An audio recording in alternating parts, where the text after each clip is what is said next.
네, 오늘 화요 새벽에 나오신 여러분들 주님의 이름으로 환영합니다. 우리 지난주에는 성경 건강을 지키다라는 제목으로 디모데후서 3장 마지막 부분을 함께 살펴봤습니다. 저와 여러분이 육체의 건강을 지키는 것에 관심 갖는 것처럼 영적 건강에도 민감하게 대처하기를 주님의 이름으로 축복합니다. 그래서 영적 건강을 위해서 우리는 성경을 읽어야겠죠. 우리는 성경을 봐야 되겠죠. 그렇게 주님과 깊은 사귐이 있기를 주님의 이름으로 축복합니다. 오늘 말씀의 제목을 이렇게 정했습니다. 우리 같이 함께 읽어볼까요?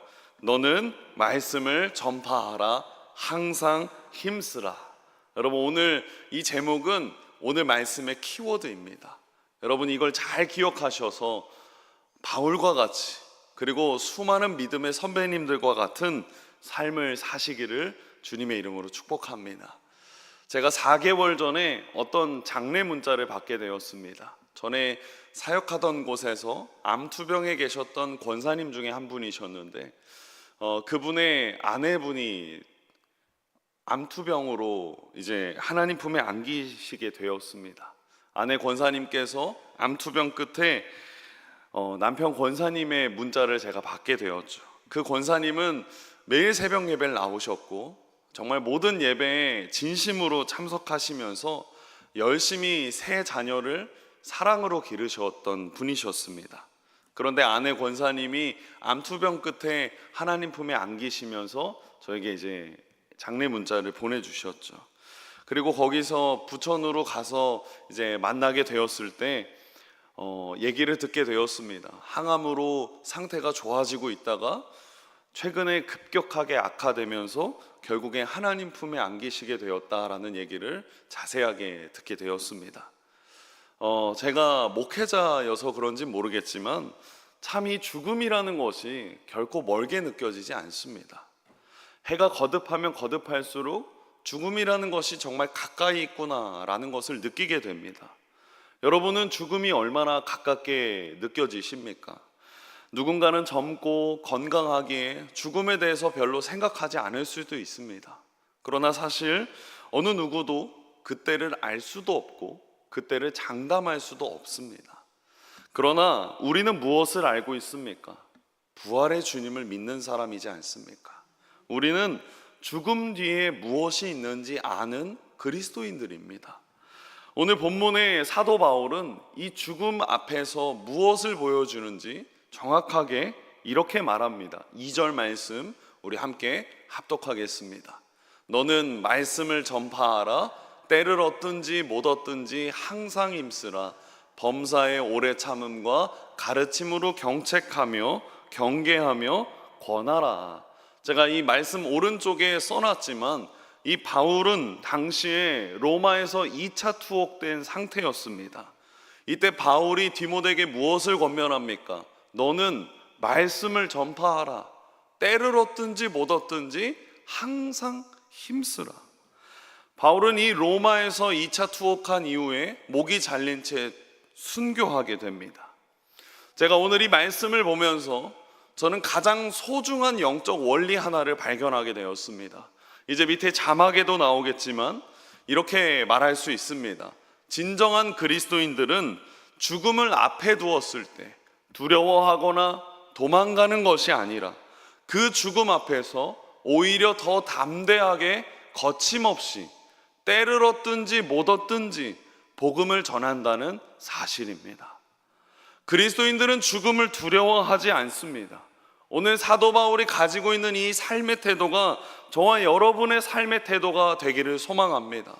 죽음 앞에서 때를 얻든지 때를 못 얻든지 우리는 항상 복음을 전하는 자가 되어야 된다라는 사실입니다.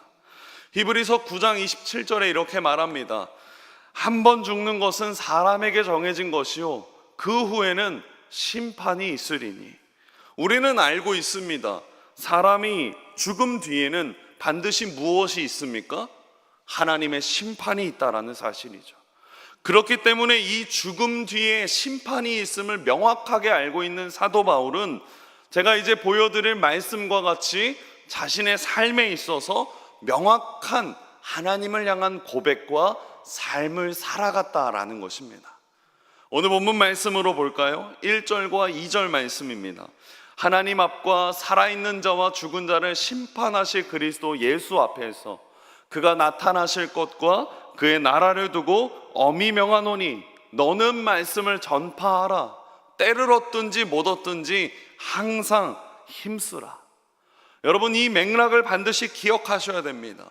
왜 우리는 복음을 전하는 자가 되어야 되겠습니까? 때를 얻든지 못 얻든지 그렇게 하라고 하시니까 억지로라도 해야 되는 것입니까? 금면류관을 얻기 위해서 우리는 복음을 전해야 됩니까? 아닙니다. 핵심은 1절에 있는 것입니다. 바울은 이렇게 얘기하죠. 누구 앞에서 말합니까? 하나님 앞과 그리스도 예수 앞에서. 여기서 앞에서, 이 에노피온이라는 것은 얼굴을 마주한다라는 거죠. 하나님과 예수님의 얼굴을 떠올린다라는 것입니다. 그리스도 예수 앞에서 특별히 살아있는 자와 죽은 자를 심판하실 그리스도 예수를 생각하기 때문이라는 거죠. 그래서 바울은 복음을 전해야 된다라고 말하는 것입니다. 그 주님께서 정확하게 우리를 심판해 주시고 판단해 주시기 때문이라는 거죠. 나의 믿음의 언행들이, 나의 믿음의 신앙 생활들이 진실로 예수 그리스도를 믿음에서 나오는 것인지, 아니면 어떠한 것을 받기 위해서 나오는 것인지 주님께서 모두 알고 계시기 때문이라는 거죠. 주님은 정확하게 아십니다. 연이어서 디모데후서 4장 6절과 8절에도 같은 구조로 말하죠. 6절 말씀입니다. 전제와 같이 내가 벌써 부어지고 나의 떠날 시각이 가까웠도다. 여러분, 아까 말씀드리지 않았습니까? 바울은 로마의 몇 차 투옥제입니까? 2차 투옥제입니다. 바울은 이 2차로 투옥되었을 때 알았습니다. 자신의 삶이 얼마 남지 않았다라는 것을요. 그때 바울은 자신의 삶에 대해서 이렇게 말합니다. 7절 말씀입니다. 우리 함께 합독하겠습니다. 나는 선한 싸움을 싸우고 나의 달려갈 길을 마치고 믿음을 지켰으니 나는 말씀을 전파하는 것에 있어서 항상 힘썼고 믿음을 지켰다라는 것을 말해줍니다. 그리고 그 이유에 대해서 8절 말씀에 이렇게 말하죠. 이제후로는 나를 위하여 의의 면류관이 예비되었으므로 주 곧 의로우신 재판장이 그날에 내게 주실 것이며 내게만 아니라 주의 나타나심을 사모하는 모든 자에게도니라. 그렇기 때문에 내가 복음의 메시지를 전하고 그것을 항상 힘쓰고 선한 싸움을 멈출 수 없다. 그 이유가 8절에 있다라는 거죠. 그리고 바울은 이러한 영적인 원리, 주님의 복음을 전하는 삶의 태도를 로마서에서도 정확하게 이야기합니다. 5절, 이내 로마서 2장 5절 말씀입니다. 다만 내 고집과 회개하지 아니한 마음을 따라 진노의 날 곧 하나님의 의로우신 심판이 나타나는 그날에 임할 진노를 내게 쌓는도다. 6절 말씀해 보십시오. 하나님께서 각 사람에게 그 행한 대로 보응하시되. 여기 계신 모든 분들이 이미 이러한 부분들에 대해서 알고 계시겠지만 우리의 믿음을 점검하고 혹 누군가가 죽음 이후에 무엇이 있느냐라고 질문했을 때 우리는 당당하게 얘기할 수 있어야 합니다. 죽음 뒤에는 분명한 심판이 있습니다. 그 심판 앞에 하나님께서 인정하실 만한 믿음을 가진 사람에게는 칭찬과 영광과 의의 면류관을 받을 것입니다. 그러나 주님이 인정하지 못하는 믿음을 가진 사람들에게는 다른 결과가 있을 것임을 성경에서 우리는 명확하게 기록하고 있다는 사실을 기억해야 합니다. 그렇기 때문에 이 신앙과 이 믿음을 온전히 가지고 있는 담대하고 거침없이 살아가는 복음을 전하는 자, 그가 진짜 그리스도인이라는 것을 알 수 있다라는 거죠. 순전한 기독교를 쓴 기독교 변증가인 C.S. 루이스가 이렇게 말했습니다. 자신의 책에 이렇게 말했죠. 천국을 바라보는 소망은 그리스도인이라면 마땅히 가져야 할 자세 중 하나입니다. 역사를 더듬어 보면 위대한 사도들, 복음의 대부흥가들, 복음주의자들이 기독교의 한 획을 그은 흔적들을 남길 수 있었던 것은 그들의 마음이 천국에 사로잡혀 있었기 때문입니다. 그러나 대부분의 그리스도인들이 죽음 이후의 다음 세상에 대해 더 이상 생각하지 않게 되면서 기독교는 세상에서 그 힘을 잃고 말았습니다. 여러분, 굉장히 냉철하고 정확한 평가라고 생각합니다. 오늘날 그리스도인들이 힘을 잃어버린 이유 여러 가지가 있을 수 있죠. 그렇지만 진실로 천국에 대한 확실한 믿음이 없기 때문이라는 것입니다. 왜 우리가 잃어버렸습니까? 왜 우리는 잃어버리고 있습니까? 우리가 앞으로 받을 면류관, 주님이 주실 칭찬, 주님이 주실 영광, 그 모든 것에 대한 고민도 없고 그 모든 것에 대한 생각이 없다 보니 그리스도인의 삶에 선한 영향력이 없어지는 것입니다. 용기도 없어지고 정의감도 잃어버리고 위로도 못하고 용서하지 못하고 사랑하지도 못하고 믿음도 잃어버리는 것입니다. 그래서 이 세상을 변화시킬 힘을 상실하게 되는 것이죠. 그런데 여러분, 이 죽음 뒤에 있을 심판을 염두에 두고 고민하는 사람은 이렇게 살 수 없습니다. 자신의 삶을 하루하루 대충 살아갈 수 없습니다. 아니요, 대충 살려고 해도 대충 사라지지 않습니다. 자신의 삶 모든 것을 하나님 앞에 드릴 수밖에 없습니다. 왜 그렇습니까? 심판하실 주님, 의로우신 재판관, 모든 것을 공정하고 정확하게 판단하실 주님을 믿기 때문이죠. 주님을 믿는 사람은 하루하루를 낭비할 수 없습니다. 모든 것을 아시고 모든 것을 정확하게 판단하실 주님을 신뢰하는 사람은 주님의 선하신 계획, 주님의 뜻, 주님이 무엇을 원하시는지 항상 고민하며 살기 때문입니다. 그리고 고민만 할 뿐만이 아니라 주님이 말씀하신 이 성경을, 이 말씀을 늘 읽습니다. 거기서 주님의 뜻을 발견합니다. 발견했을 뿐만 아니라 이제는 살아간다라는 거죠. 그 주님의 뜻을 정확하게 알고 있는 베드로가 베드로전서 2장 9절에 이렇게 말합니다.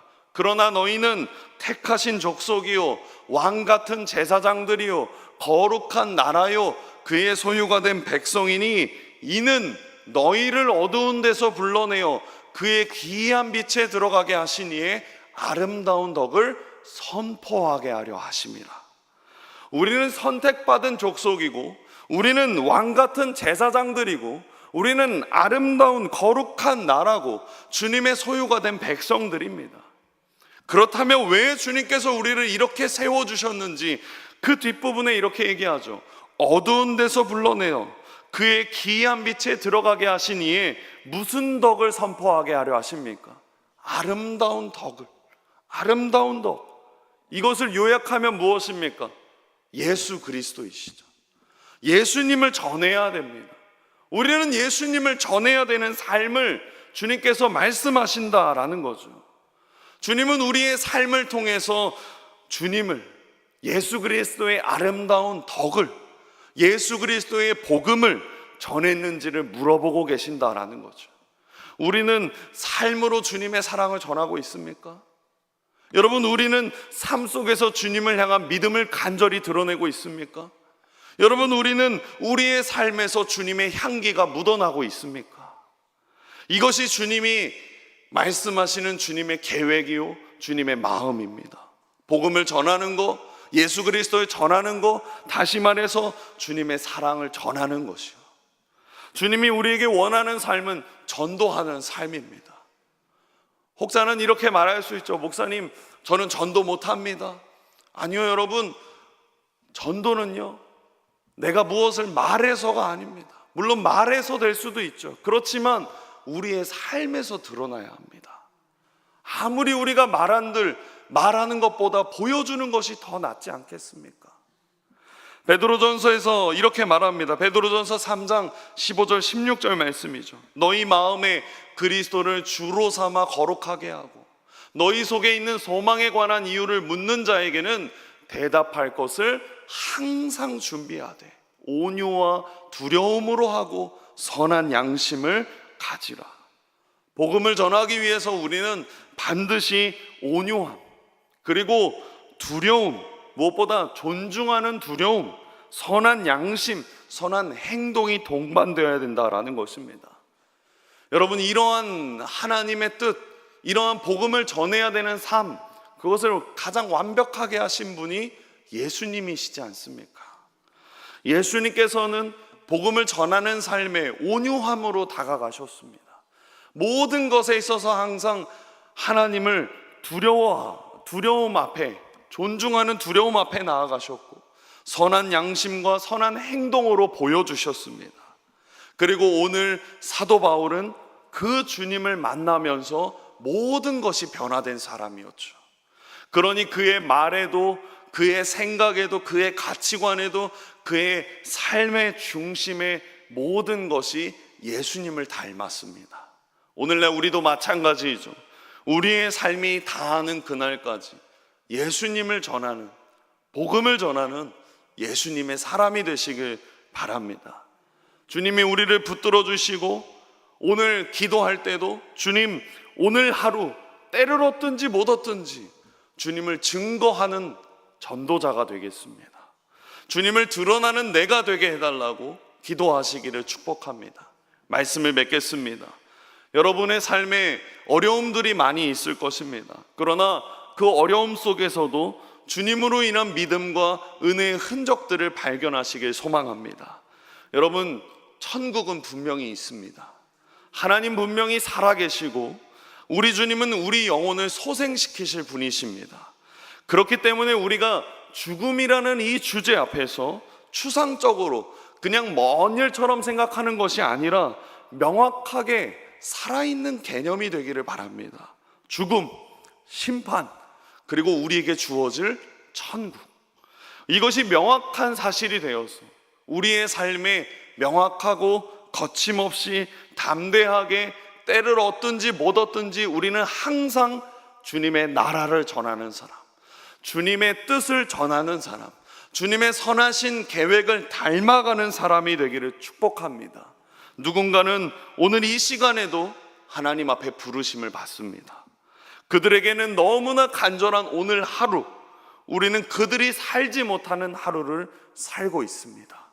우리에게 맡겨진 사명이 아직 남아있기 때문에 담대하고 거침없이 때를 얻든지 못 얻든지 복음을 전하라고 주님은 우리에게 호흡을 주셨습니다.